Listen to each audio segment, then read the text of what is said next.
Muy buenas noches.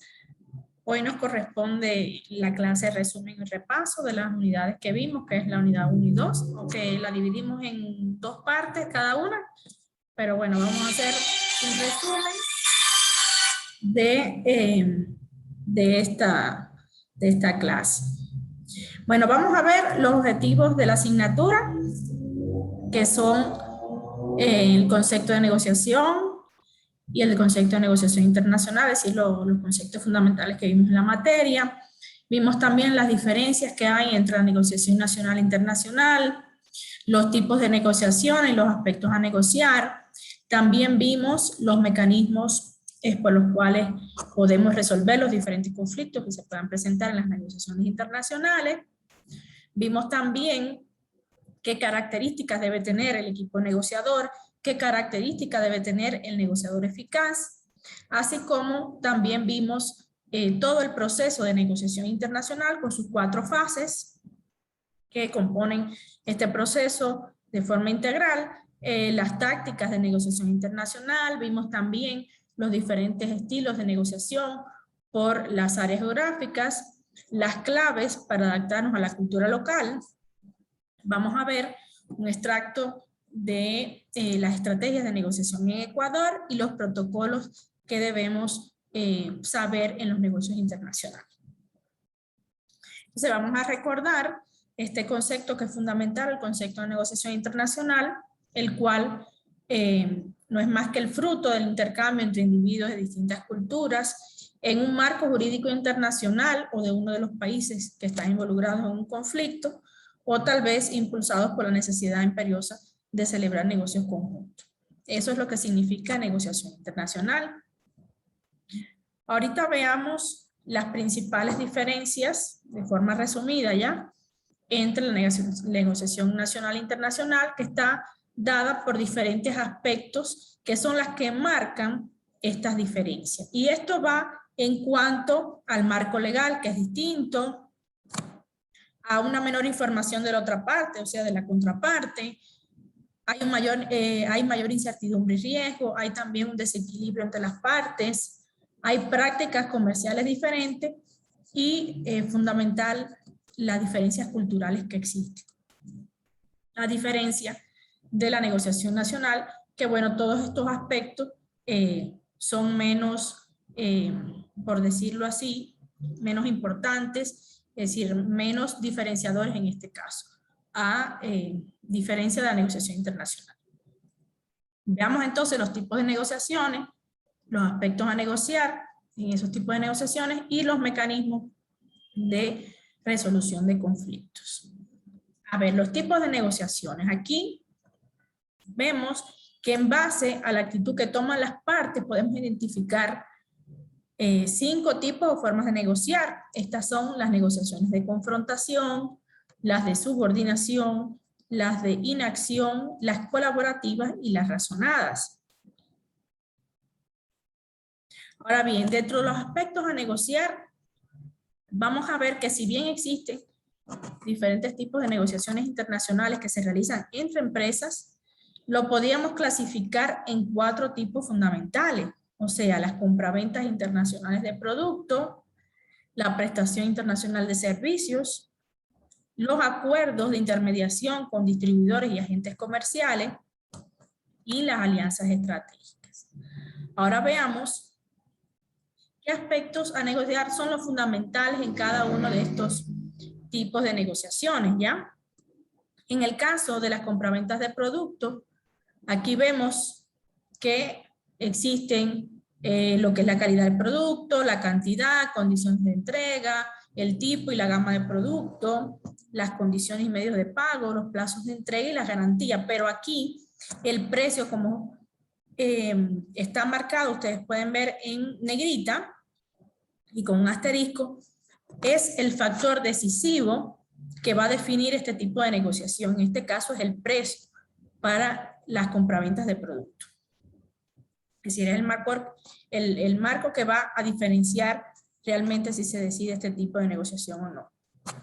En el caso de la prestación de servicio, tenemos aquí, por ejemplo, cláusulas de obligaciones del cliente, tenemos precios, tenemos subcontrataciones, tenemos cláusulas también de modificaciones o ampliaciones del servicio, tenemos penalizaciones por retraso, pero aquí el factor decisivo en esta prestación de servicio son las obligaciones del prestador de servicio, es decir, donde están bien claramente definidas todas las cláusulas asociadas a esas obligaciones que debe cumplir ese prestador de servicio.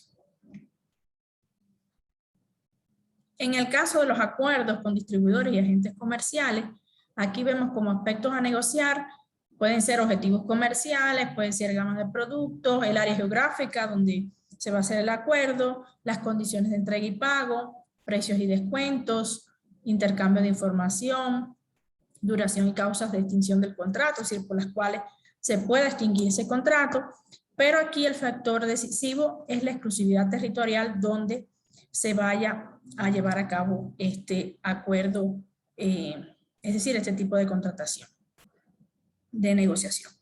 Y finalmente tenemos las alianzas estratégicas, donde tenemos que los aspectos a negociar pueden ser las aportaciones de capital de cada socio, las delimitaciones de productos, sectores, mercados y hasta de clientes. También tenemos la valoración de activos, en este caso también está toda la infraestructura, maquinaria, instalaciones, patentes, marcas, es decir, todo lo asociado y aportado por cada socio. La composición también de los órganos de administración, es decir, cómo va a estar compuesto el staff de administración de esa alianza, los sistemas para la toma de decisiones, el nombramiento de puestos directivos, y aquí el factor decisivo es quién va a tener el control del negocio, ¿ya? Entonces estos serían los tipos de negociaciones con los aspectos a negociar que vimos en clases anteriores. Ahora bien, ¿se acuerdan que en una negociación pueden haber conflictos? Incluso la misma negociación puede ser un conflicto sí que se quiere resolver. Que por lo general decimos que los negocios cuando comienzan empiezan con expectativas de beneficio por ambas partes, objetivos comunes, entusiasmos, ¿verdad? A un corto, mediano, largo plazo, pero que realmente en ciertas ocasiones, también por las situaciones que estemos desde el mercado, las diferencias culturales, o tal vez porque ya esos objetivos iniciales comunes ya no lo son durante ese transcurso de negociación y que pueden conducir realmente a disputas, a controversias, ¿verdad? Que realmente debemos saber previamente qué mecanismos existen y cuáles, en qué momento pudiéramos aplicarlos. Y estos son los principales, es decir, los procedimientos judiciales, el arbitraje y la mediación. Ahora bien, en cuanto al equipo negociador y el perfil del negociador eficaz, o sea, las características que debe tener este equipo, este negociador, vamos a verlas de forma resumida. En el caso de las características que tiene que tener un buen equipo negociador, son las siguientes. Como número uno, o sea que el número de personas que componen el equipo negociador debe ser lo más reducido posible. Como número dos, que el equipo debe desarrollar 3 funciones básicas, o sea, dirigir, sintetizar y observar. Y esas funciones pueden estar, pueden ser desempeñadas por personas diferentes dentro del equipo.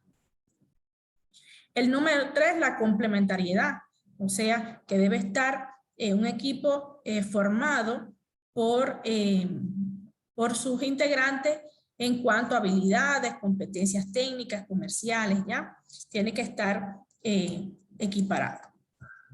Como número 4, tener un frente único, o sea, mostrar cohesión, mostrar unión, mostrar ¿verdad? Esa cohesión del grupo para no mostrar esa debilidad o,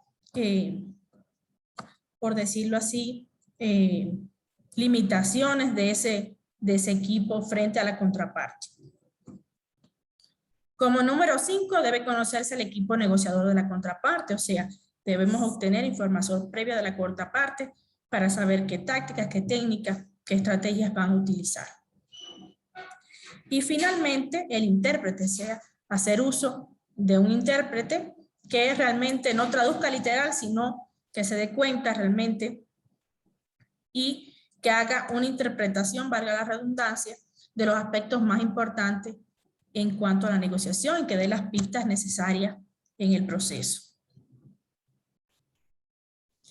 En cuanto a las características de ese negociador eficaz, tenemos como número 1 que debe tener conocimiento de la materia que se negocia.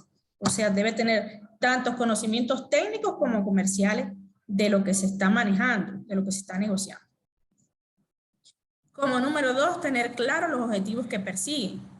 Como número 3, analizar y tener en cuenta los posibles objetivos de la contraparte. O sea, no solamente es imprescindible hacer un listado de los objetivos que vamos a seguir en la negociación, sino también tener claros los posibles objetivos, las posibles estrategias que va a aplicar la otra parte. Como número 4, saber preparar y planificar adecuadamente la negociación. Y como número 5, saber escuchar y valorar la información que transmite la otra parte, o sea, la contraparte. Como número 6, la capacidad para desarrollar relaciones con personas de otra cultura, o sea, que tenga la capacidad de poder introducirse, por decirlo así, dentro de ese equipo de la contraparte, lograr relaciones de confianza para que se desarrolle adecuadamente la negociación y hasta para obtener beneficios también para obtener, es decir, conseguir otros negocios. Como número 7, soportar bien la ambigüedad e incertidumbre generada por la otra parte que se pudiera dar en ciertos momentos de la negociación. Ser paciente durante todo el proceso de negociación, conocer el proceso de toma de decisiones en cada país, es decir, saber quién realmente da la última palabra, quién toma la última decisión de si se va a firmar o no el contrato, si van a llegar a ciertos acuerdos, a ciertas concesiones, siempre es importante. Y finalmente, como número 10, conocer las costumbres y usos sociales de los países que se visita, o sea, conocer las normas, los protocolos de cada país para no equivocarnos y que sea infructuosa la negociación. Ahora pasemos al proceso de negociación internacional con sus fases principales. Y estas son 4 fases que lo integran. La primera es la toma de contacto. Una segunda fase sería la preparación de la negociación internacional. Una tercera fase, el desarrollo de la misma, ¿verdad? Que es el punto más álgido de la negociación. Y finalmente la conclusión o cierre.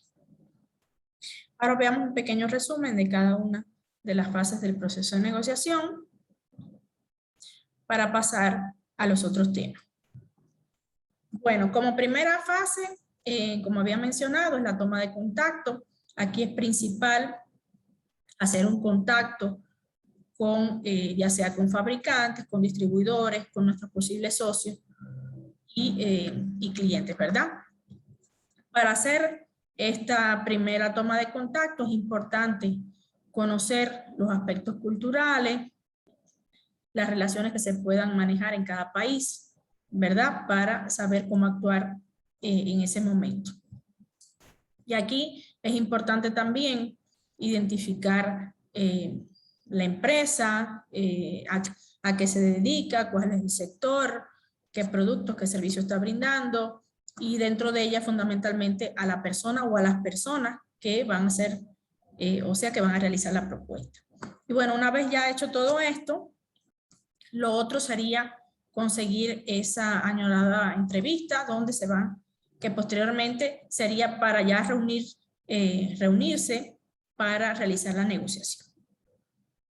Una vez pasada esta fase de toma de contacto y conseguida esta entrevista, pasamos a la fase 2 de preparación de la negociación, donde aquí esta fase está compuesta por diferentes subfases. La primera sería hacer una agenda, o sea, una lista de asuntos a tratar, donde vamos a detallar aquí todos los temas que vamos a tratar durante todo el proceso de negociación.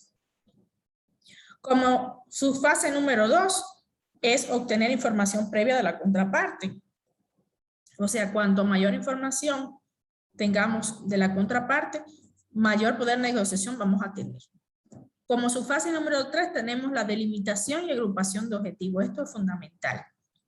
Y para ello podríamos utilizar el modelo de jerarquización GPT, que es el de gustar, pretender y tener, o sea, dividir los objetivos en G, P y T. Estos objetivos G, primeramente, lo que vamos a hacer es agruparlos de forma tal de saber qué nos gustaría alcanzar. Posteriormente, los objetivos P, vamos a agruparlos y a reducirlos de forma tal de que pretendamos conseguir eso en función de ese detalle, es decir, de la reducción de ese objetivo amplio que teníamos del objetivo G, lo vamos a reducir a este objetivo P, en lo que vamos a pretender conseguir. Y finalmente, vamos a dar con los objetivos T, que ya es todo un resumen, y a medida que vamos avanzando, ya vemos cómo estos objetivos P los vamos a agrupar de forma tal de, en función de lo que tenemos que conseguir.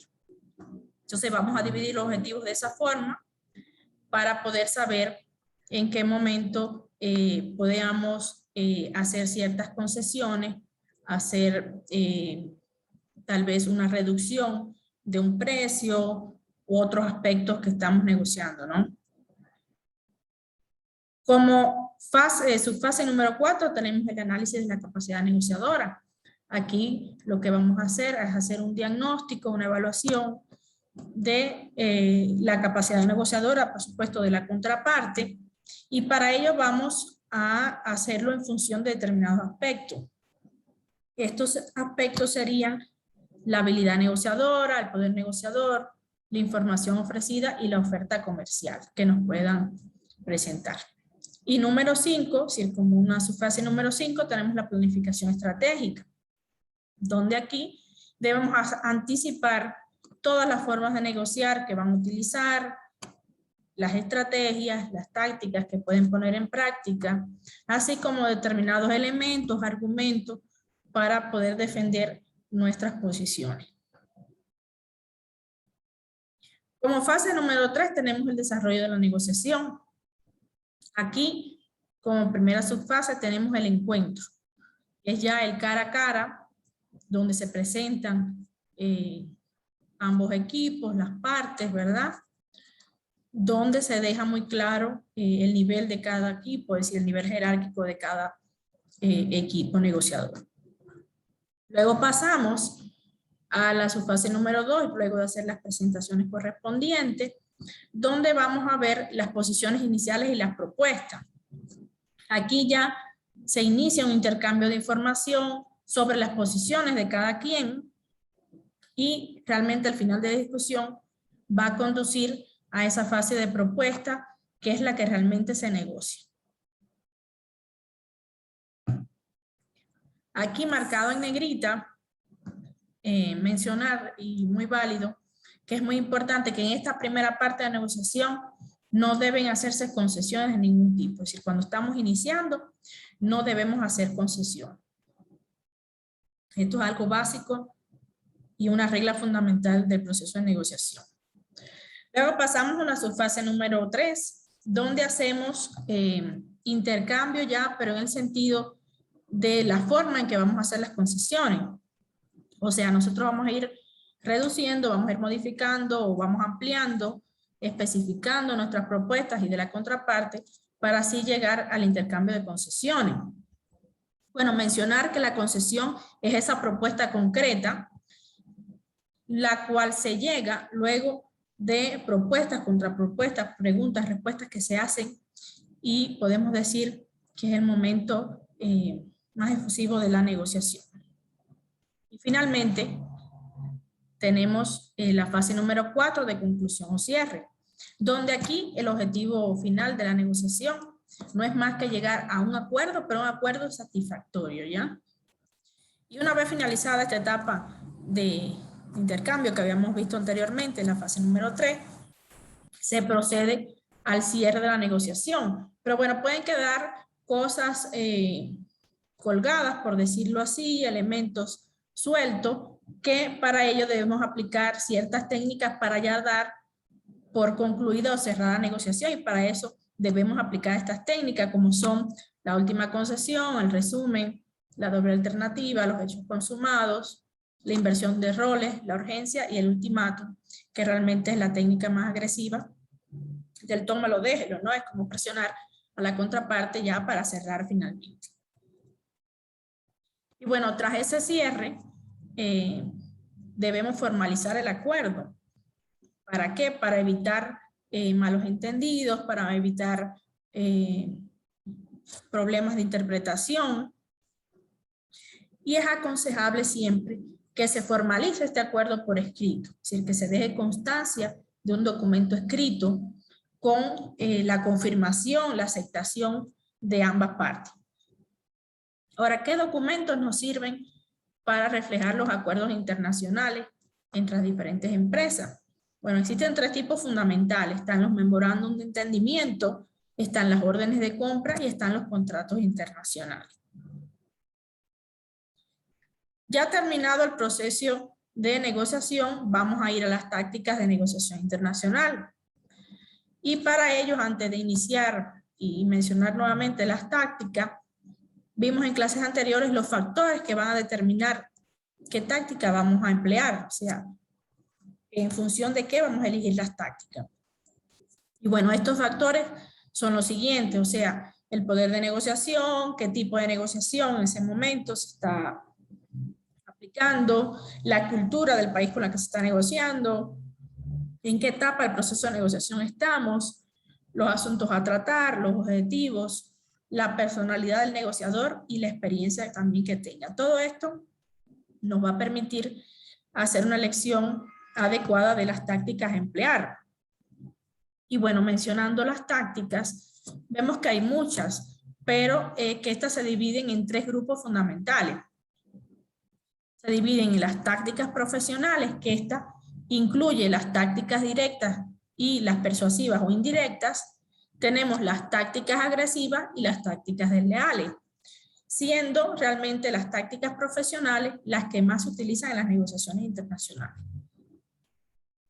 Entonces veamos un resumen, ¿verdad?, de lo que vimos en clases anteriores, de estas tácticas profesionales que ya mencioné. Las dividíamos en 2 grupos fundamentales, en las tácticas directas e indirectas o persuasivas.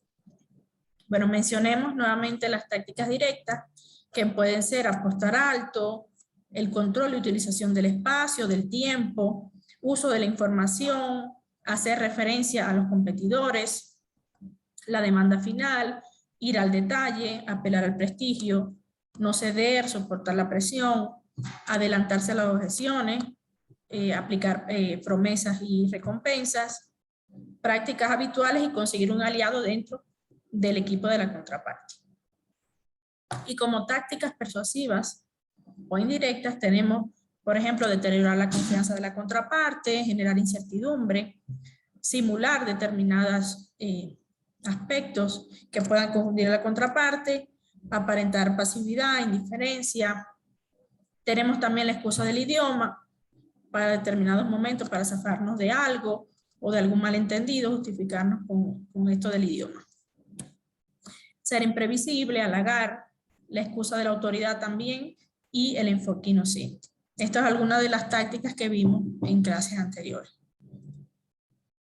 Y en cuanto a las tácticas agresivas, recuerden que esta se utilizaba como arma para coaccionar en lugar de los argumentos o la persuasión, donde se trataba de aquí forzar al contrario a realizar algún movimiento. Y sin embargo, la táctica desleal realmente es poco previsible. Es decir, no sabemos realmente, pero debemos conocerlas para anticipar si estamos ante una de ellas. Realmente yo no aconsejo aplicar tácticas desleales, pues, porque puede ser un arma de doble filo y pudiera realmente perderse la negociación por aplicar estas tácticas en el caso de que se dé cuenta la contraparte, ¿no? A ver, mencionemos entonces las tácticas agresivas. Bueno, aquí tenemos las amenazas, tenemos el ultimátum, tenemos los ataques, y tenemos la intimidación y finalmente el engaño, que a veces es confundido como una táctica desleal, pero no es una táctica agresiva. Donde aquí, con esta táctica, lo que se quiere es confundir al contrario, simular comportamientos, tal vez omitir información o presentarla de forma engañosa para confundir a la contraparte. Dentro de las tácticas desleales tenemos el fraude, la falsificación, ¿verdad? Tanto de información como de certificaciones, como de documentos, de cuentas tal vez que haya que presentar. Y lo más grave, bueno, hasta la suplantación de identidad.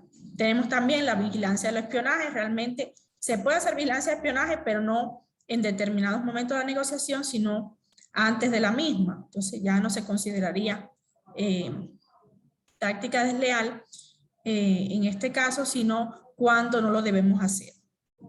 Está el robo de información y otros aspectos también, y el soborno, que también es considerado dentro de las tácticas desleales. A ver, entonces veamos ahorita los estilos de negociación por área geográfica. Los voy a mencionar así de forma muy rápida, porque realmente nos detuvimos en una de las partes de la unidad número 2 a ver estos estilos de negociación. Aquí recuerden que los aspectos fundamentales en cada uno de estos estilos de negociación estaban dados por diferentes criterios. O sea, era el uso del tiempo, era cómo se manejaban las relaciones profesionales y personales, cómo iban a ser las pautas de comunicación, cómo se iban a hacer las concesiones o los acuerdos y cómo se tomaban las decisiones en cada una de estas áreas geográficas. En este caso, tenemos Europa, tenemos América del Norte, tenemos América Latina, Asia, los países árabes y África. Estas eran las 5 áreas geográficas, perdón, las 6 áreas geográficas, y en función de cada uno de esos criterios, de esos aspectos, íbamos evaluando cada una de ellas. Ahora, claves para adaptación a la cultura local. O sea, qué comportamientos positivos y negativos se pueden presentar. Dentro de los comportamientos positivos, es decir, lo más recomendable sería aceptar la idea de ser extranjero, buscar el equilibrio con el interlocutor, ser paciente a la vez que perseverante, fomentar las buenas relaciones personales, mantener la integridad y no juzgar los límites ajenos.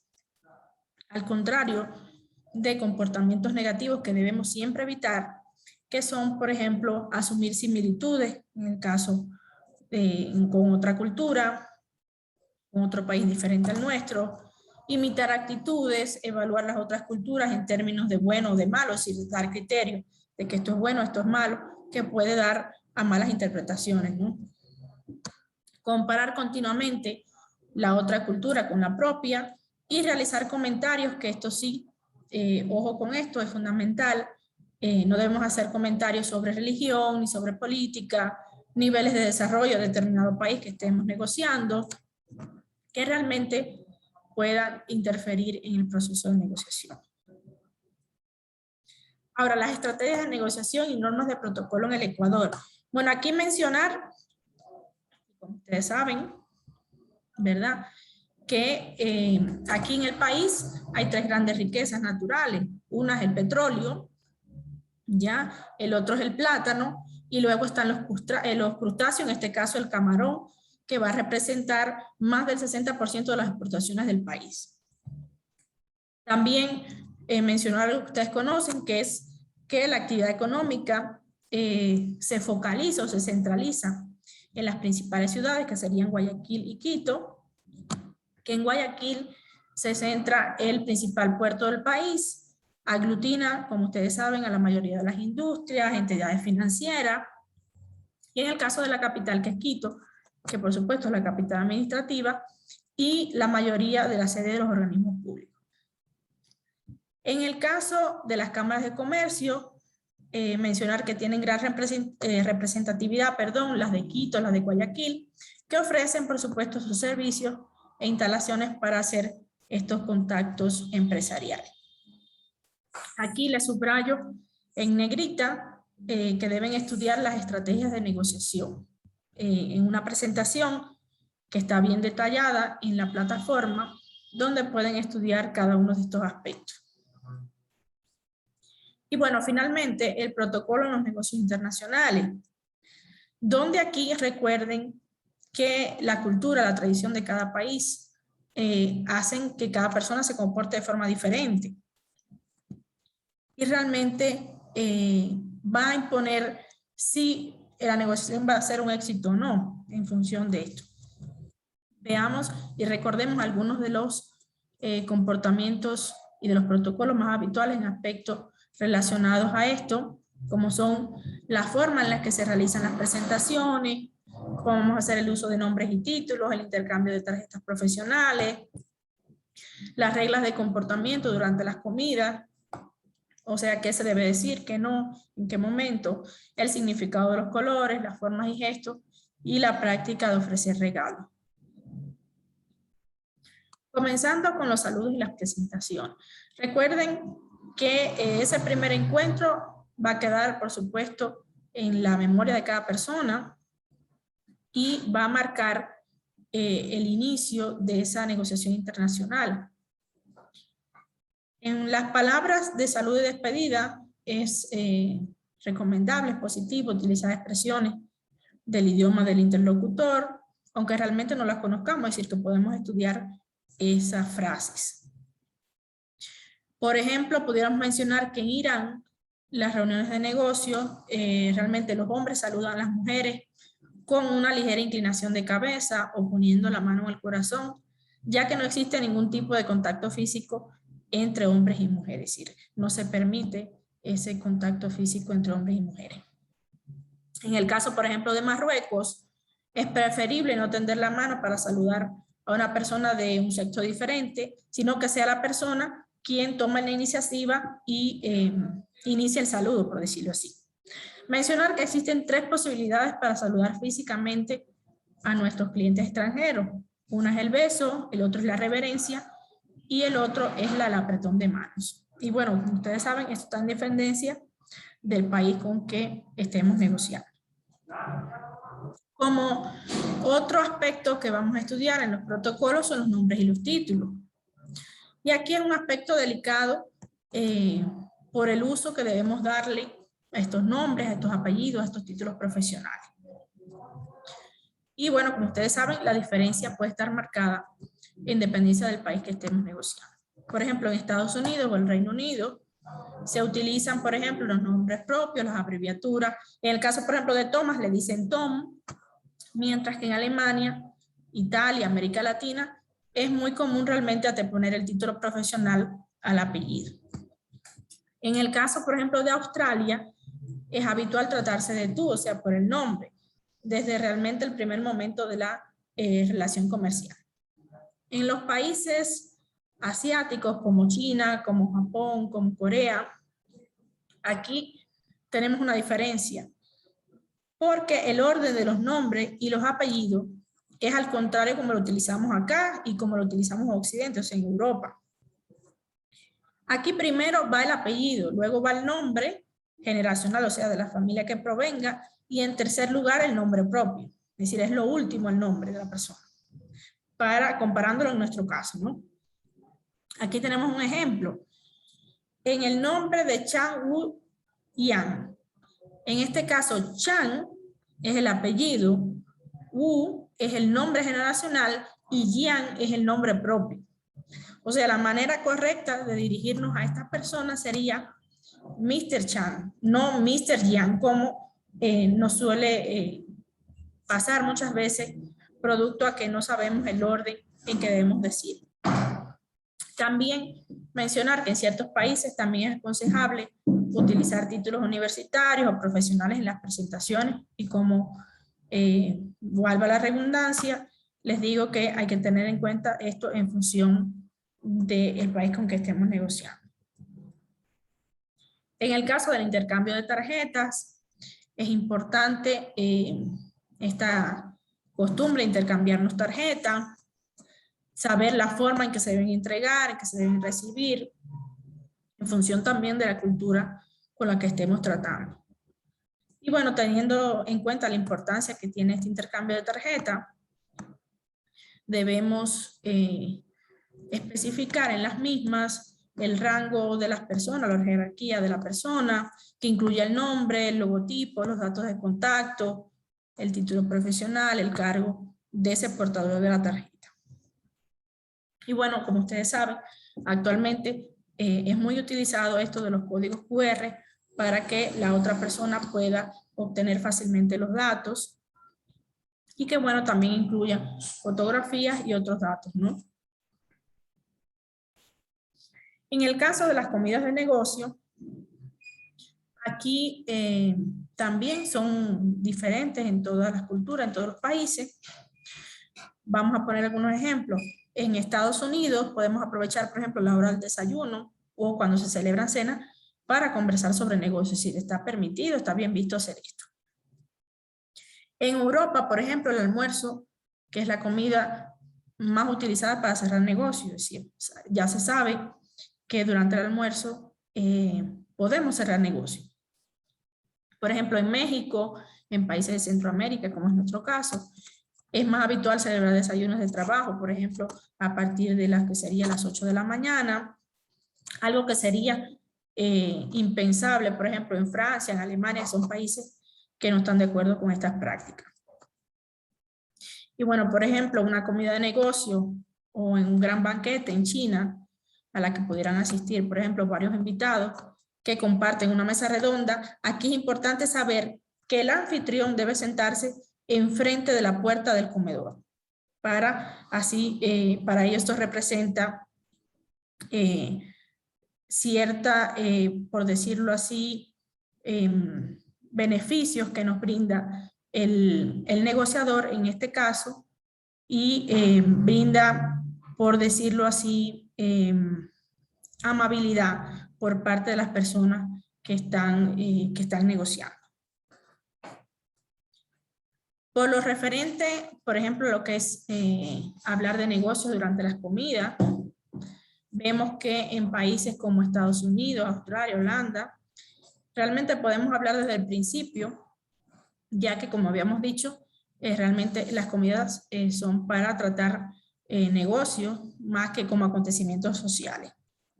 En otros países, por ejemplo, como España, como Latinoamérica, se suele esperar la sobremesa para que ésta se prolongue durante bastante tiempo y bueno, tener más tiempo para poder hablar de esta forma, dependiendo también de la complejidad de la negociación, aunque las partes pueden conocer ya que pueden negociar desde el principio, una vez se inicie esta sobremesa. En Asia, en África, en países árabes, las comidas para ellos son actos sociales y realmente no está bien visto hablar de negocios en las mismas. Es algo para ellos sagrado, por decirlo así. En cuanto a los colores y las formas, los colores también tienen diferentes significados, evocan diferentes asociaciones, dependencia del país. Por ejemplo, en el mundo occidental, el negro se asocia con la muerte, el luto, mientras que en Asia el color del luto para ellos es el blanco. También las formas son susceptibles de generar ciertas interpretaciones, ciertos conflictos, donde, bueno, mencionar que la marca Nike, y que mencioné en la clase anterior, tuvo que retirar varias zapatillas deportivas de ellos del mercado porque utilizaron un logo que se parecía a la palabra árabe que significa Alá, que como ustedes saben es el dios de ellos. En el caso de los gestos también es importante el movimiento de las manos, los signos, lo que significa. Por ejemplo, en Estados Unidos, el signo OK es así, significa que todo está bien, ¿no? Mientras que en Francia significa cero, significa nada. En Italia, en Dinamarca, se considera un insulto. En Guatemala, en Paraguay, en Brasil, una obscenidad. Señalar con el dedo índice realmente a personas está mal visto en cada, por decirlo así, en casi todos los países, en casi todas las culturas. Y en el caso de los países árabes, no está bien visto cruzar las piernas y mucho menos mostrar la suela del zapato, porque para ellos se considera un gesto bastante ofensivo. En el caso de los regalos, también es importante conocer, comprender las costumbres de cada país, cómo se intercambian regalos, si se debe hacer en las relaciones de negocio. Por ejemplo, Japón es un país que está muy acostumbrado, por decirlo así, a hacer regalos, y para ellos se consideraría un desprecio no aceptarlos, mientras que para otros puede considerarse ofensivo o una forma de soborno. En el caso de los ejecutivos internacionales, también deben saber cómo deben hacerse los regalos, si es al principio, si es al final de la negociación, si deben abrirse delante de la contraparte o no, o sea, en público, qué tipo de regalos son los más adecuados para cada cultura. Eso es importante también conocer. Y bueno, vamos a mencionar algunos de los regalos que no deben hacerse en función del país, ¿no? Por ejemplo, en Francia no se debe regalar perfumes o vinos, porque realmente una de las especialidades de ellos, la mayor especialidad de ellos es esa. En el caso de China no se deben regalar relojes de pared, porque para ellos se considera un símbolo de mala suerte. En el caso también de China, hacer regalos de 4 unidades no se deben hacer, porque el 4 para ellos se pronuncia como la palabra muerte y se considera también el número de la mala suerte. Imagínense ustedes. También no se deben regalar vinos o licores en países árabes, porque realmente las bebidas alcohólicas están prohibidas en las leyes islámicas, que son las leyes de ellos. No se deben regalar tampoco en la India artículos de cuero, ya que para ellos la vaca es el animal más sagrado que tienen. Y finalmente, no se deben regalar instrumentos para cortar, como cuchillos, como navajas, como tijeras. Por ejemplo, en América Latina, ya que puede interpretarse que se desea cortar la relación, cortar la negociación en ese caso. Y bueno, hasta aquí el resumen, la clase del día de hoy. Muchas gracias por su asistencia.